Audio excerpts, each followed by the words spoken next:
দেখুন রানীটার ছেলেকে কিভাবে খাওয়াচ্ছে। তারপর খাওয়া শেষে তারা উঠে গেল।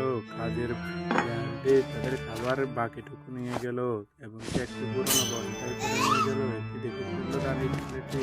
রানীর ছেলেটি কাজের মেয়েটির পিছু পিছু নিল। রানী ঘরে ফিরে আসতে দেখতে পেল তার বাচ্চারা খাবার খেয়ে অনেক খুশি হয়েছে। অনেক রেগে গেল।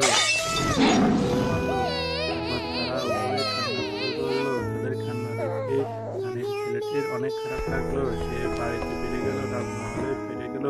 রাজমহলে ফিরে গিয়ে সে তাদের নানা রকমের খাবার শুরু করলো। তার মধ্যে প্রসাদ তৈরি করে রানীর থেকে জেনে নিয়ে তাদের কাছে আসলো। রানীকে নিয়ে তাদের কাছে আসলো এবং তাদের উপহার দিল। তারা খুশি হলো, রানীরাও খুশি হলো। চ্যানেলটি সাবস্ক্রাইব করে দিন, লাইক করে দিন, কমেন্ট করে দিন।